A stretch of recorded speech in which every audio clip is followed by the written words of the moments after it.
How do you guys feel about that?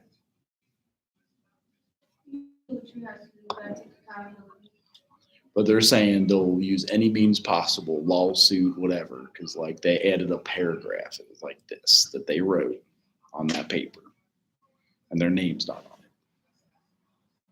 So they want to sue. Like, I just said yes. Let's sue the publisher. Let's sue the book person, because I don't think it will go anywhere. But I'm just like empathy. So.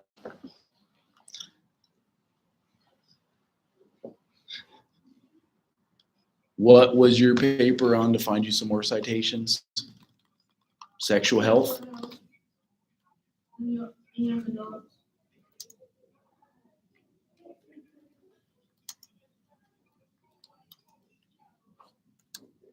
HBCU? Or no?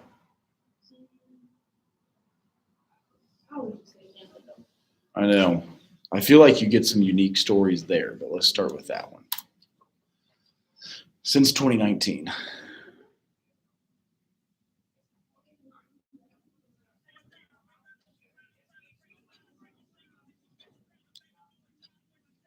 Oh, interesting. Sex during sexual education.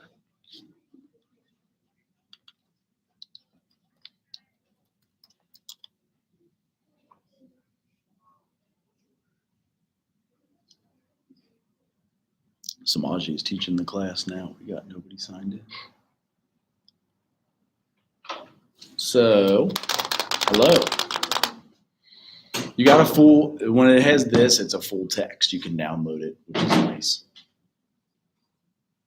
And when you cite it, that makes it so easy. I wish I had this when I was in your age in graduate school too.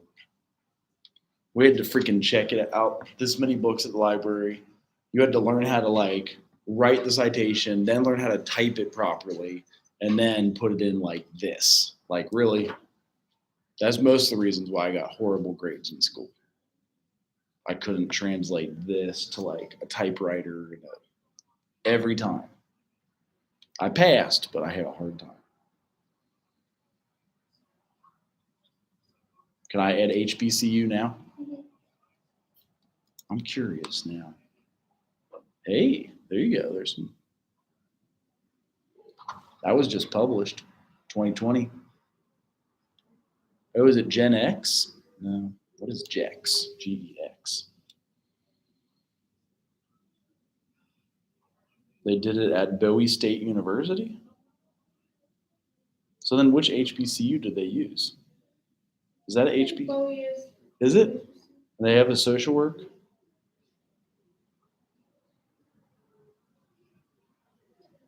What state is that in? This is you guys. Young adult years are 18 to 24, fraught with decision making, including those related to college attendance and sexual behavior. Many who decide to enter college also decide to engage in risky sexual behaviors, and perhaps a component of discerning their identity versus role confusion. Oh, they're bringing in Erickson. Damn. Maryland. Okay. Noted that at a young age, majority of undergraduate students predisposes themselves to risky sexual behaviors, henceforth referred to as RSB. Ye et al. Found that university undergraduate students have social and behavioral characteristics that are associated with risky sexual behaviors. Social context and university lifestyle, cultural differences, structural factors were perceived to affect risky sex through high levels of alcohol consumption. Okay, that makes sense. Increased sexual opportunities, liberation from moral surveillance. Your parents aren't watching you. And expectations of stereotypically highly sexually active student.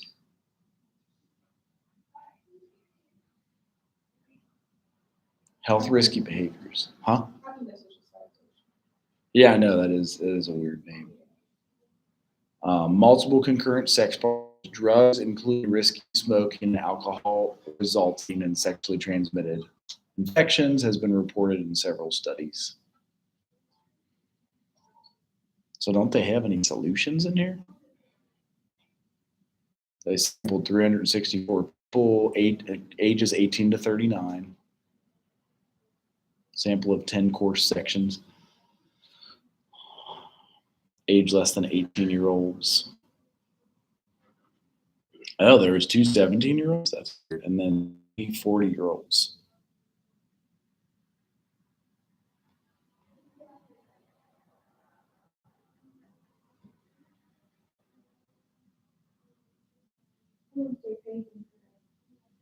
To give them this data. Depends on your time. A lot of times it's like 10 or 12 bucks an hour for the instrument. But you're right, they have to pay them for their time.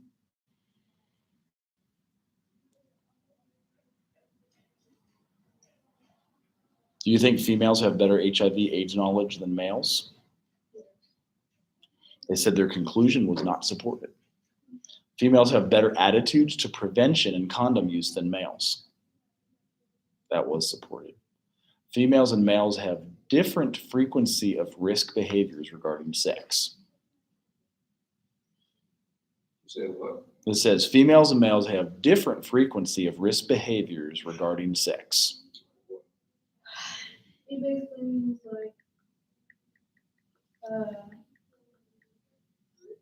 like to say if males more frequently display risky behaviors, risky sex behaviors compared to females. So findings show an average count of risk incidents among women, 116 was higher than men, 77. Really? Really?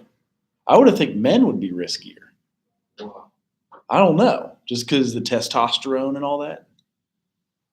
Like, just interesting. However, using an independent sample t-test and other findings supports that women have better safe sex attitudes compared to men. Okay, so maybe that's the differentiation. I wonder if it's changed over generations. I feel like women are more sex positive now Really? than sex negative. And I was during the 90s, so it was like I feel like they're like when they do slut walks and stuff. Like they were closed off. We had to work for it in the 90s. Like they were just like they'd wear these black pants, which nowadays are called yoga pants, but they would call them sex pants. They were just black and tight.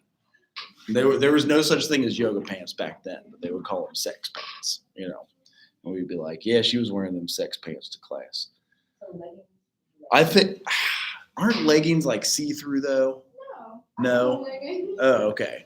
Which ones are the see-through things? Those are tights. Like what you wear in the skirt. Okay, that's what I'm thinking. But sometimes there are see-through leggings, right? Yeah, it's kind of a mistake. It's a mistake. Okay, that's what I thought. I'm like, you're see-through right now. Okay. It has changed in 20 Just bad years. quality.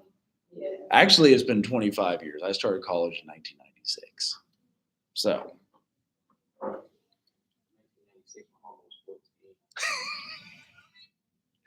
I voted in my first presidential election. Conclusion, the findings should assist HBCUs in developing educational programs. This is kind of what you're saying. This is a good one to cite for you. Culturally sensitive intervention and prevention strategies aimed at students that are at risk or participated in risky sexual behaviors.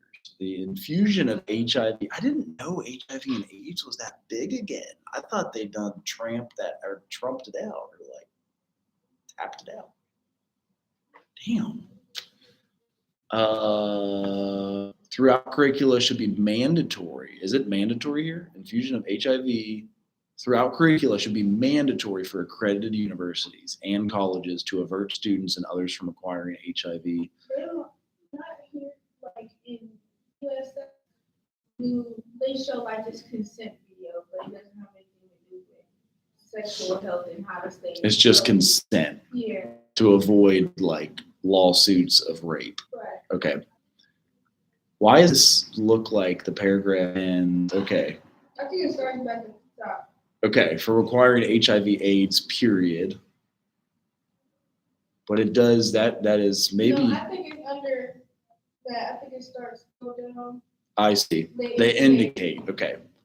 That was weird too. It says, I did want to see that. It says the older upperclassmen used condoms less, although almost all respondents were aware that HIV testing is available on campus, about 41% have never been tested. Damn. They indicate attitudinal modeling approaches are more effective than merely informational, usually known as sex education. This study also contributes more knowledge to the existing literature surrounding disproportionately higher incidences of HIV/AIDS among African Americans. I didn't know that either. I didn't know there's disparity in the.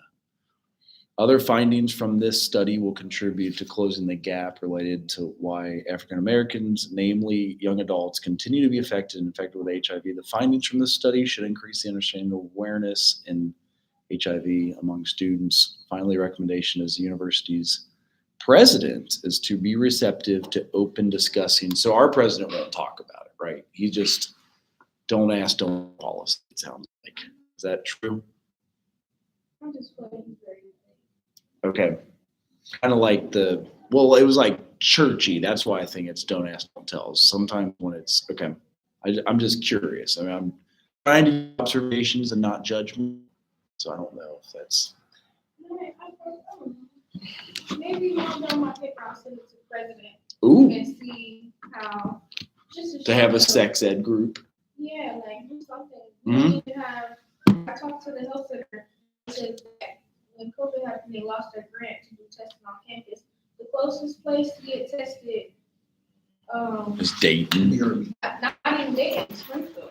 Oh, it's even further than. Yeah, so it's like 30 minutes away. How are you gonna get there? Like they don't even do testing in Virginia. So it's just like, it's an issue. And they said at the health center, and people have come in with symptoms, and it's like they can't test them. They just give them the medicine, and not even knowing what they have. So it's just, I feel like it's a huge issue. Do you want a picture of any of these articles, or you're good? You're already done probably anyway. And it was, I'm forgetting your topic now. I'm trying to search articles for you guys. How about that? Mine's not listening.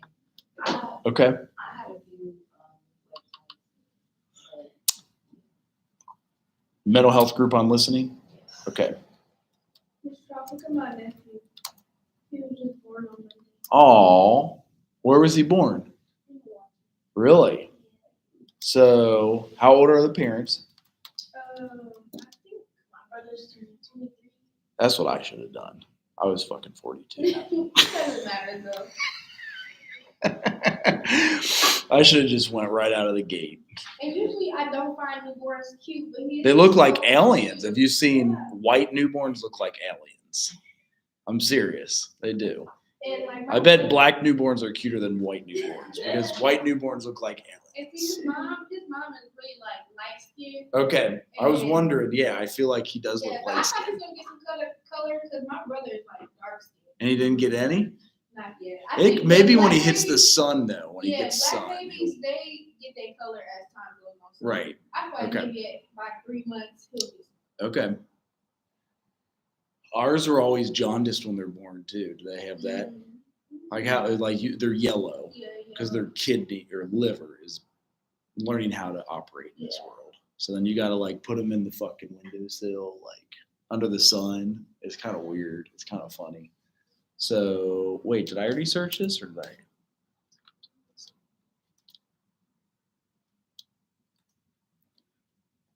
Now I'm adding my bias into this search because this dude is the king of listening right here.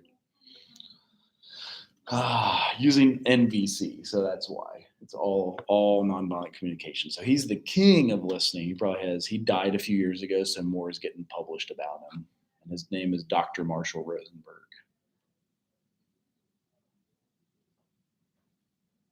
It is good for anger management programs and psychiatric units.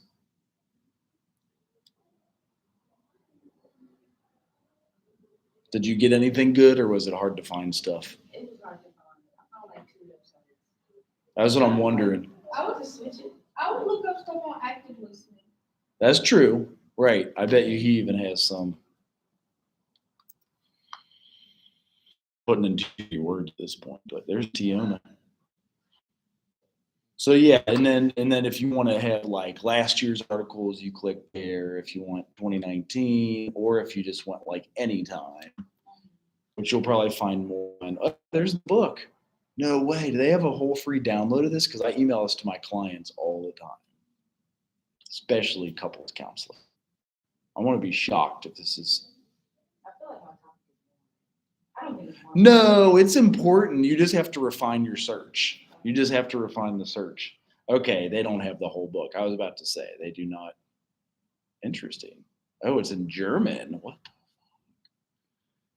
That's weird.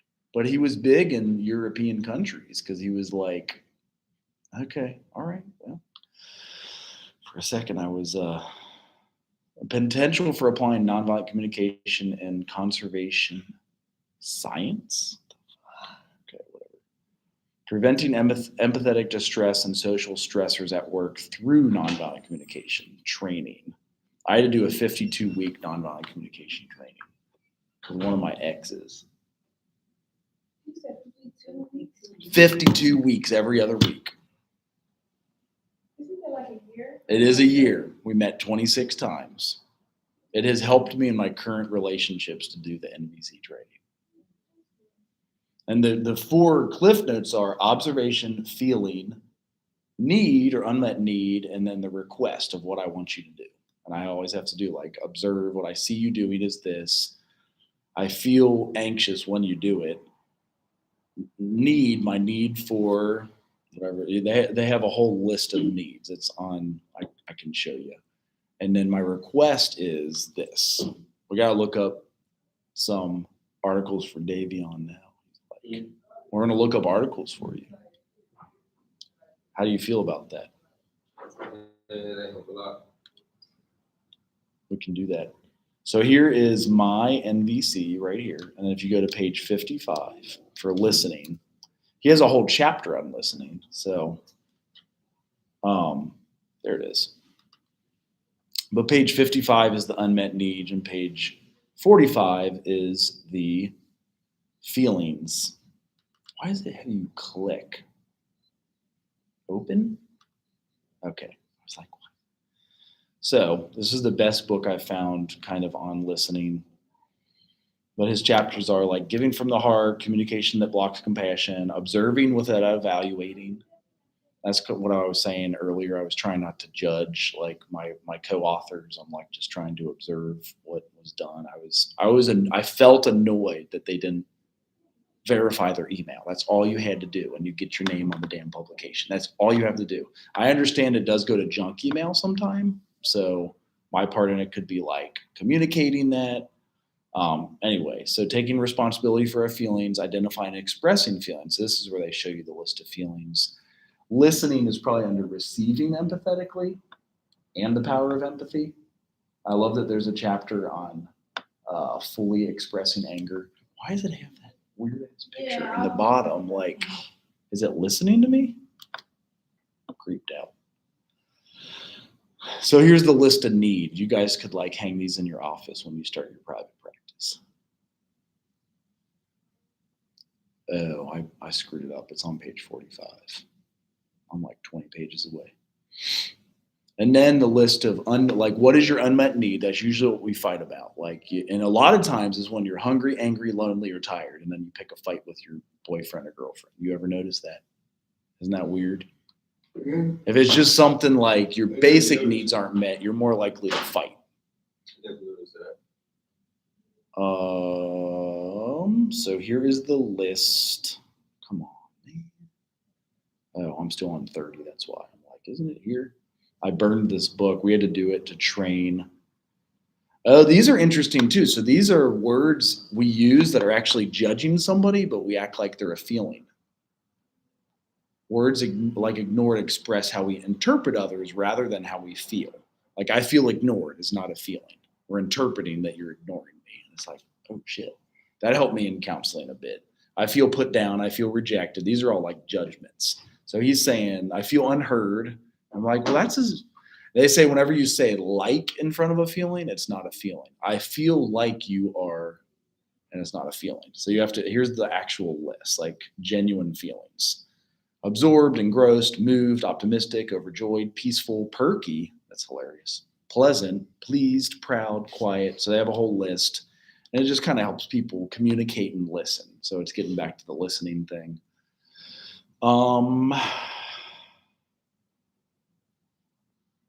Afraid, like there's the basic ones, happy, mad, glad, sad, and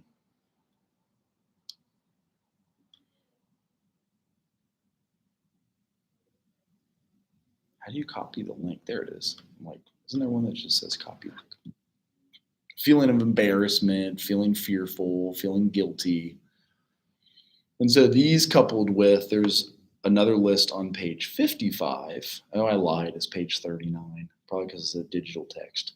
So 10 pages later, there's the list of unmet needs. Can you guys think of needs that make you want to fight somebody? Or universal needs? Something common within my family is we all get irritated when we're hungry. Yes. Like, Yeah. It's the, So basic needs, like, yeah. Which I feel like he has here towards the end. Well, physical nurturance, air, food, movement and exercise, protection from life-threatening viruses, rest, sexual expression, shelter, touch, water, and then the need for fun or need for play. So I'll if you guys want this, I'll send you this book. It's a good book. If any of you all in relationships and have to learn how to talk to people now, any of you guys in relationships or trying not to be? I do need those microphone. We all do. It's just like a universal thing. So how do I send you this? Announcements. Does Dropbox ever work for you guys when I send you stuff? Maybe.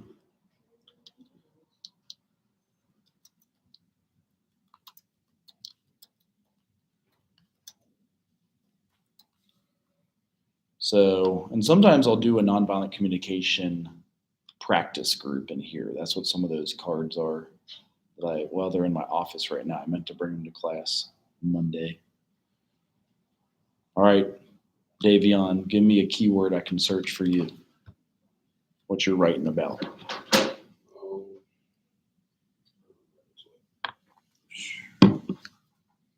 Just a mental health group?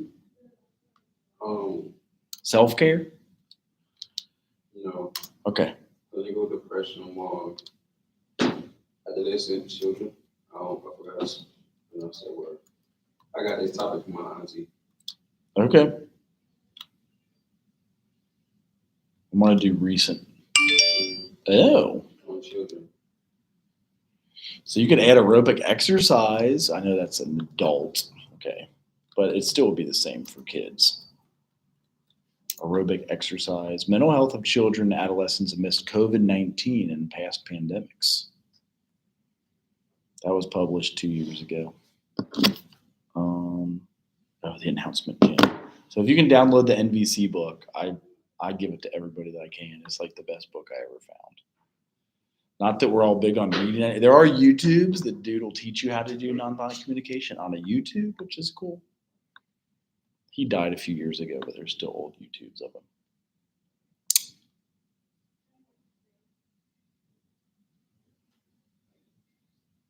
So depression, mental health groups on clinical depression, on depression in children.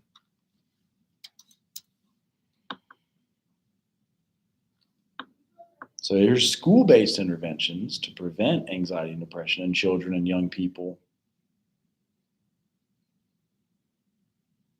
Anxiety and depression in children and adolescents with obesity, incorporating recognition and management of perinatal depression. I don't know how to say that word. I didn't know this is a article like that.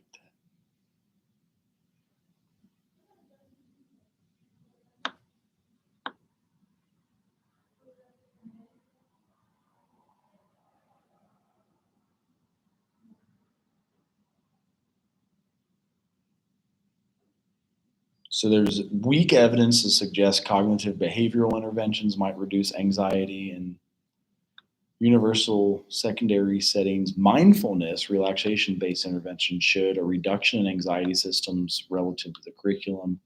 Lack of evidence to support any one type of intervention being effective to prevent depression.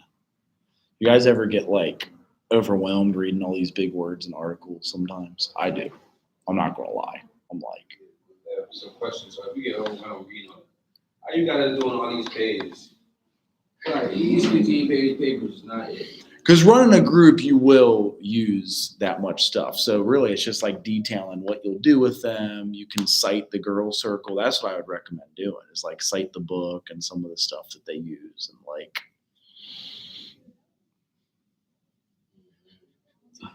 I'm getting you ready for grad schools. Your minimum in grad school will be 8 pages. They don't do no 5 and 6 page papers anymore. They're like 7, 8, 9, 10, 11, 12. So it's just getting you ready. I know you might not go to grad school. You guys don't have to. Like it's not a demand. You still get your license without graduate school. But you'll get paid way more with that 1 year of graduate school. It sometimes doubles your pay. I'm going there for 2 years. That's a thing. Are you? Yeah. You're saying just because of your GPA. What is it though? Is it? 2.6, 2.7. It's actually pretty good. I mean, yeah, starting from freshman year. That's why. So is it starting to go up? No, it's going up. That's what I'm saying. I feel like you still have a whole year left. You get up into the 3s and you'll get. Mm-hmm.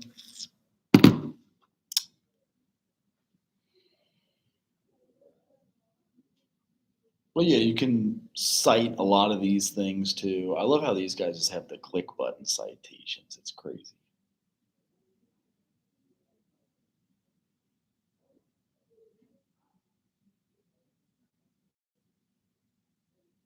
Every school will appoint a mental health lead for a greater role in schools and cross-sectional. Some people do horticulture therapy for depression in kids. Some people do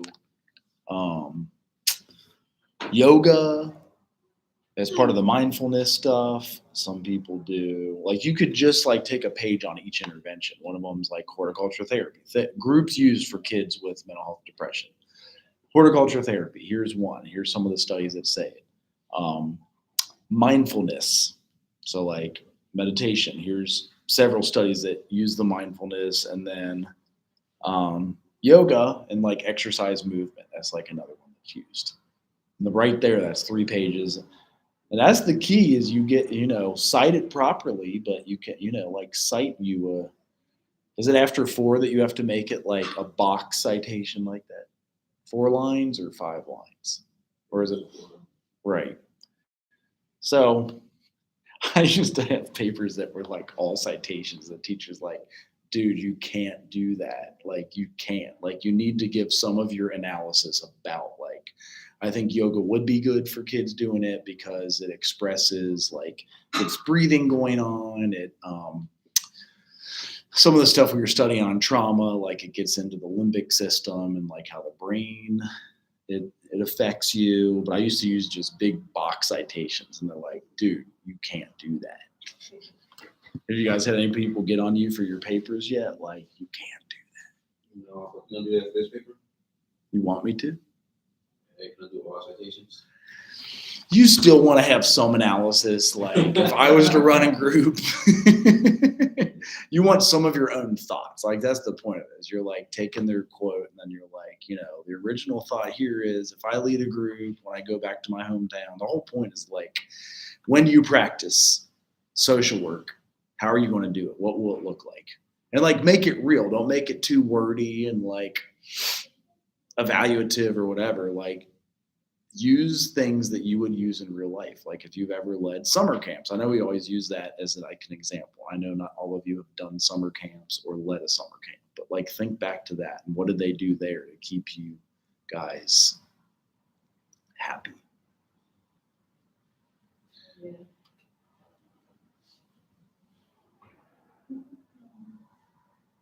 Any other questions about your final paper stuff? Because that's kind of where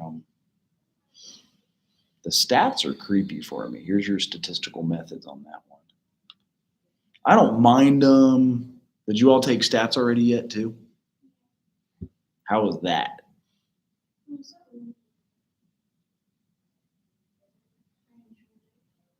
Here's a good question. Is obesity associated with depression in children?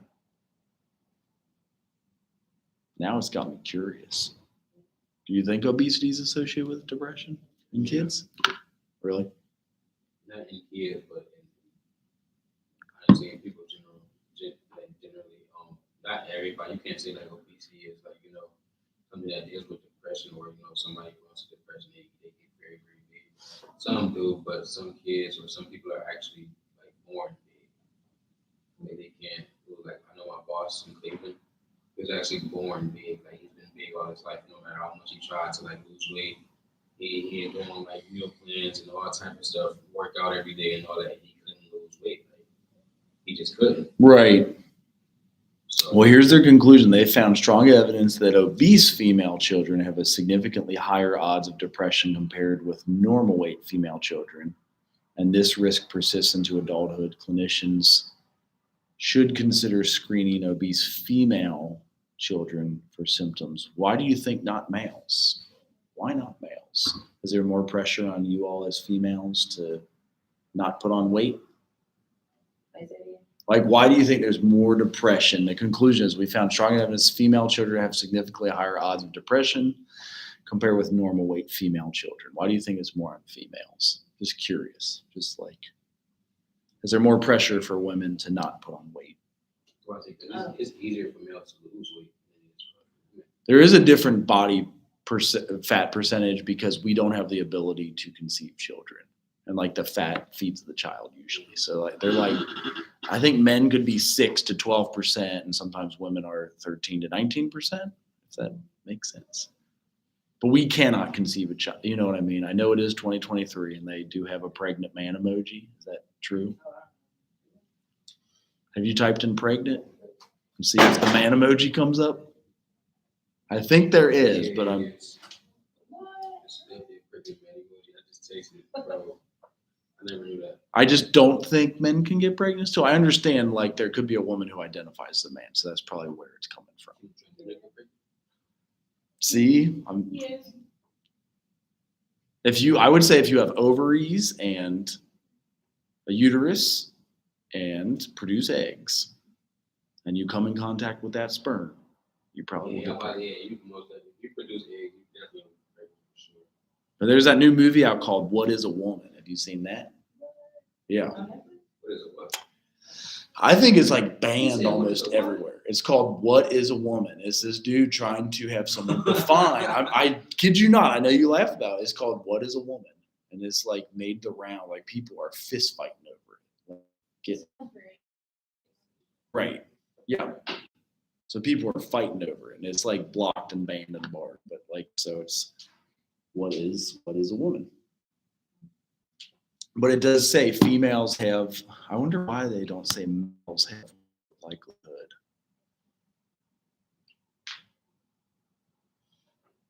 Maybe there's more pressure on women. Their conclusion is we found strong evidence that obese female children have higher odds of depression compared with normal weight female children. Yeah, of course. Why do you think that is? That's If and my mom's not fat, then of course I'm gonna feel some type of way about it. mhm.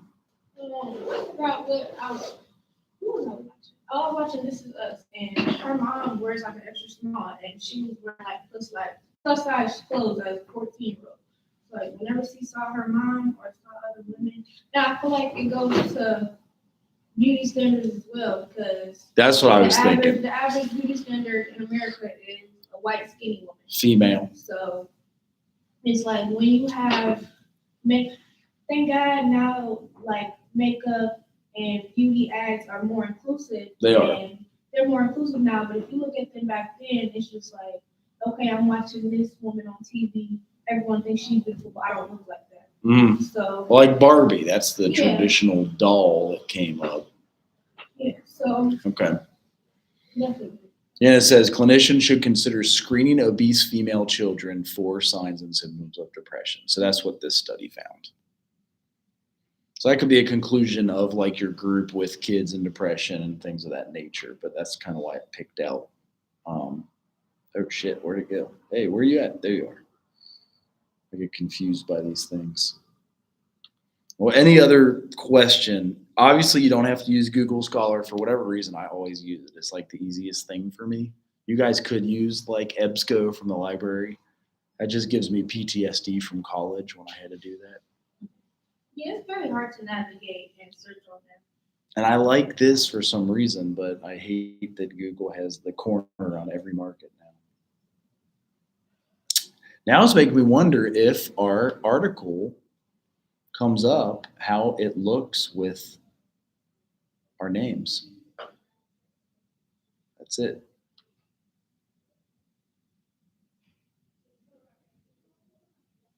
So if we cite it, I guess it will change. I did read their policy, and they are willing to change it to add in the name that wasn't verified. So this was, you just got published like January. Is it a grant? Like, do you know if you guys are getting a grant for Central? We already have 2. We're going to apply for other ones. So you don't know if the horticulture thing is gonna. We have to meet again. I think she just asked if we can. Now that you say it, I think. Because if I could do that for my internship, that's what I would do. I don't think I would want to be in a counseling center. But if I was in a counseling center and doing that, then I would not. If you want to be a counselor. No, like if I were to do my field, I know that people do it with Miss Hunt, but You're like, I don't think I want to be growing no plants. well, I would want to do that. Oh, okay, you would. I would want to, but I would want to focus on the horticulture therapy. I would do. You wouldn't. I would. Oh, you would. Okay. I wouldn't want to do like the other stuff that they doing now. I hate to. I want to be optimistic, but I know how many grants I've been rejected for and how many articles I've been rejected for, and I just want to be like honest too. Like, I think we could get it. I do think, but I also know if we're having trouble clicking on a verify email to get our name on a publication, I hope that we can get better in, because a grant will be like 100. It was like 100 pages for Lighthouse. It was like 80 pages to get the UPP program. It was. Right now, we're presenting our research at UC on racial disparities in mental health. That's continuous fundraising. So I hope we get it. I just don't want to. I don't want to say we have. I'm just like, I'm cautious because I'm like, man, it's going to be so much work for us to do it. So I do think because it's a place in Milwaukee. That does it. They like it's not a company. It's a nonprofit, and they like run different community gardens around the city. I've seen it. There is an old basketball player that's retired that's kind of in charge of a lot of the money up there in Milwaukee. And like basically it's like a gardening program, and like they just got this new internship for Really? like, people that want to be interns there. They just don't pay you. And I don't think so. Right. I think it's like a volunteer job, but I feel like Maybe they give you housing. well, I live in Milwaukee, so it won't Right. be an issue. But Right. I was thinking like maybe they have a horticulture therapist, and I'm like maybe I could shadow them. That would be And sweet. try to get some hours, and I won't be able to do it this summer because I'm going to be working. But the summer after I graduate, I'm going to be sitting in Milwaukee. I'm going to be working, but I feel like I would want to focus on that and get me certified in horticulture therapy if I want to. 'Cause why not? Because I can go on and be an activity therapist and be a consultant That would at be cool. different agencies and just work by myself. Have you heard of the Wesley Center that's here in Dayton? Apparently they have a garden, and it is a place for seniors, and they are. So Sierra Pitts is there right now. And I think she said they're trying to do that. And I said, if this is done, just like with what Dr. Hunt is doing, I know she's trying to just like start it from scratch, but there is an actual certification process to get HBCU or to get HCR, I think it's called, like a HTR, horticulture therapist certification. So yeah, I want to say we're going to get the grant, and we got a meeting for next week, but I just feel scared. Like it's there's so much competition for all this stuff, and so yeah, we're hoping some of this stuff works out. Why is there two versions of our publication? That's weird. So one of them just has like a citation and the other one doesn't. Or did they already fix it? Maybe they got the other name added in. I'm pretty bad at electronics too, so I can't talk too much crap. Like I'm good at computers and typing and texting and all that. But you guys will do awesome. After writing this long ass paper that you hate how long it is, you will be ready for graduate school. When was the last day for grade school? Like the 9th. I don't know exactly, but I'm thinking it's right on the 9th.